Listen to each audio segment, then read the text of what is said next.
Hello and welcome back to the Notary Journal. My name is Keisha and I make videos to help you become a proficient notary public in Pennsylvania. Welcome back to all my subscribers. If this is your first time here, consider subscribing and learning with us. I have a lot more content coming your way. In this video, I'll be reviewing the steps I took to become a Pennsylvania notary public. Before I started, I made sure that I was eligible. I was over 18. I was a citizen. I could read and write in English. I lived in Pennsylvania, but if I didn't, if I worked somewhere in Pennsylvania with a physical address, or if I have a business in Pennsylvania with a physical address, no PO boxes, that would also allow me to apply.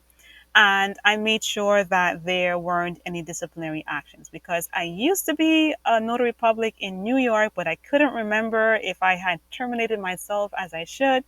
So I just made sure that there wasn't anything in that end that would bar me from becoming a notary public in Pennsylvania. If you are concerned about this and need more info concerning the felonies or disciplinary actions, you can check on the Pennsylvania Department of State's website to see which felonies or disciplinary actions, if any, would apply to you. So I knew that I could not afford the packages that the NNA offers to become a notary. So the NNA, I think they have three packages, all of which are over $200, and I couldn't afford that right then. So what I decided to do instead was to purchase only what I needed, and then my thinking was over time, I'll get some monies in here and there to purchase the all the other parts as I needed them. So that's what I did. So I started on June 22nd by purchasing the primer so I can get started studying for the test. And I also purchased the 3 hour course, which is required in Pennsylvania. And I purchased these from the NNA. The cost was about $116.10. So the term NNA means National Notary Association for those of you who may not be familiar with them. So I began the online 3 hour course on the 22nd. I did about half of it that day. And then on the second day, I completed the other half. Once you complete your 3 hour course, the NNA will email you your certificate of completion for that. And the next day, I applied for to be a notary in Pennsylvania. So I filled out the online application. I uploaded my certificate of completion and I paid $42 for the application. And now I was waiting to hear back from them that my application was received and accepted, and I could be continue on, with the steps to become a notary public. On the same day, on the 24th, I also received my Pennsylvania primer, and I began to study that, just going through the pages, looking through. About 3 days later, on the 27th, I received an email from Pearson VUE inviting me to schedule my notary test. So I had to choose a date, I had to choose a location and a time, and I also had to pay the $65 fee in order to take the test. So I scheduled the test to be on July 11th, which was about 13 days away. And so what I was going to do is study in between then, from the 27th to the 11th. And what I studied was, I began with the notary primer, and the Relona document from PAN, Pennsylvania Association of Notaries. But then a thought came to me and I was like, wait a minute. If I study the Pennsylvania law itself, right, and I understand the law, then no matter what situation or questions they would pose to me on the test, I should be able to answer it because I would know what the law says and what it doesn't say, right?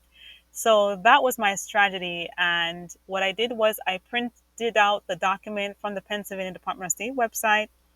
And I divided up the pages into like 13, I think it was 12 or 13 sections. And I just studied a section each day until the day of the test came. So on the day of the test, I go in, I sit down, it's online, and I look at the first question and I immediately like just draw a blank. I don't know if definitely I was nervous, but the whole time I was taking the test in my mind, all I was saying to myself was, you're going to fail, you're going to fail, you're going to fail. And I began to panic. So I always have a strategy that I use to take tests, and this strategy has always helped me in taking tests. And that strategy is to go through the complete test once, right? Noting any questions that I just don't know outright, like just don't know.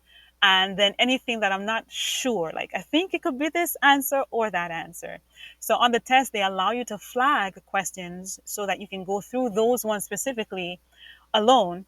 And so as I went through the test, I flagged anything, like I said, that wasn't 100% sure or anything that I just didn't know. I flagged it. And then I went through those questions a second time, doing the same thing, flagging whichever ones that I wasn't sure of. And then I went through a third time.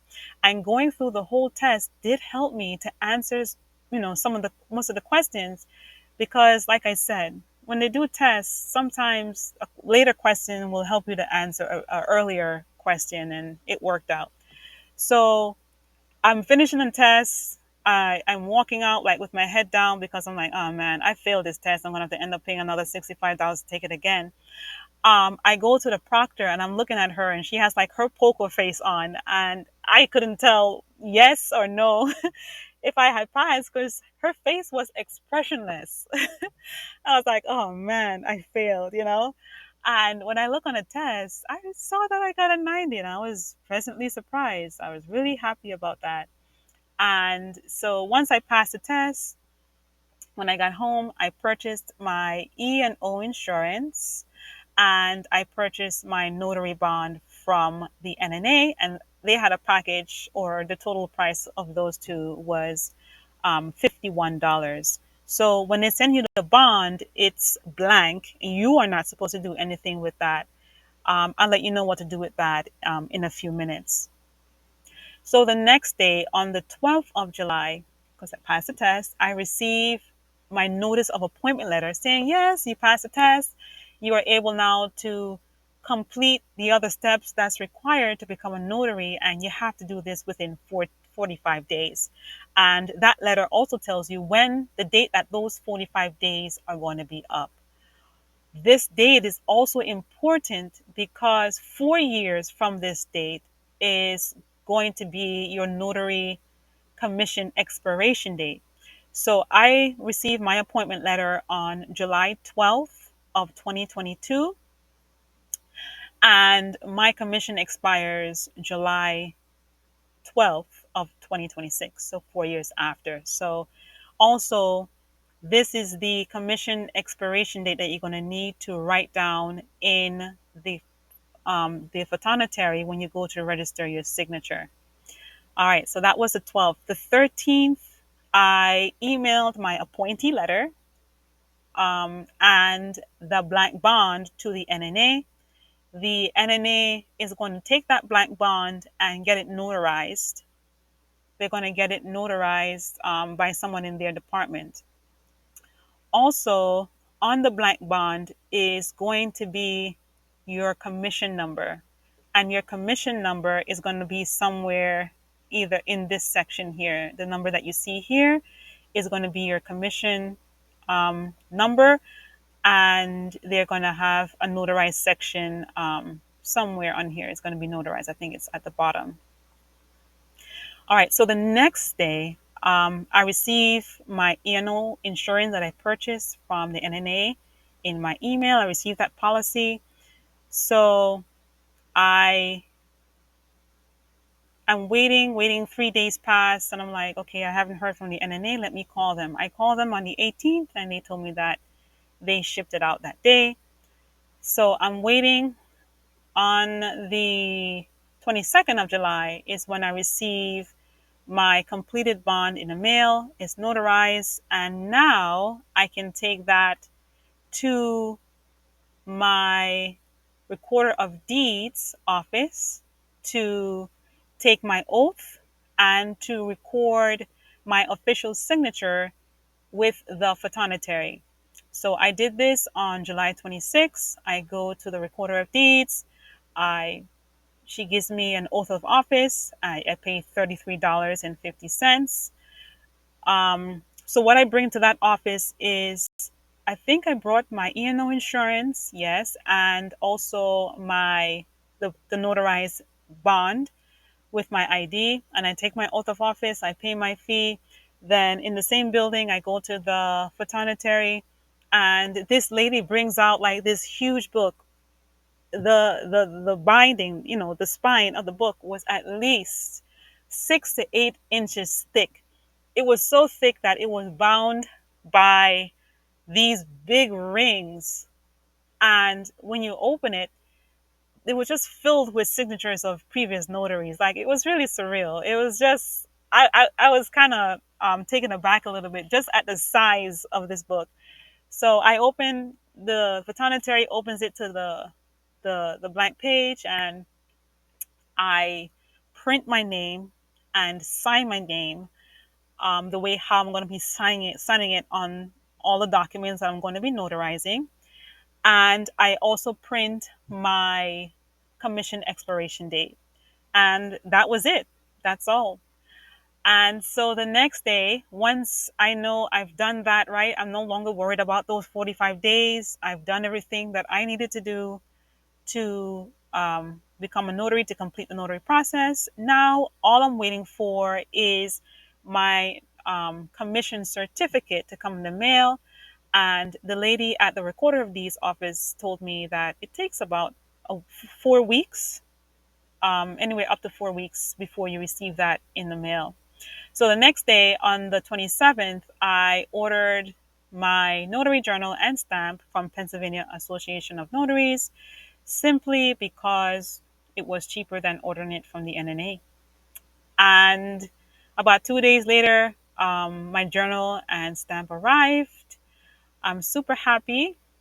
And it took about 3 weeks, 23 days, for me to receive my notary certificate from the recorder of deeds in the mail. And I was officially a Pennsylvania notary public, and my commission expires on July the 12th of 2026.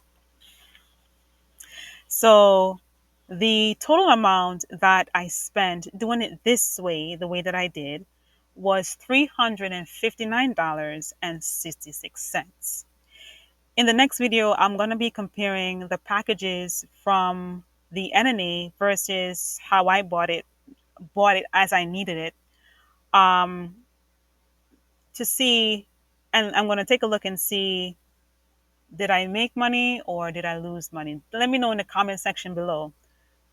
Do you think that I saved money buying everything individually? Or do you think that I paid way too much and I should have just gone with one of the NNA packages?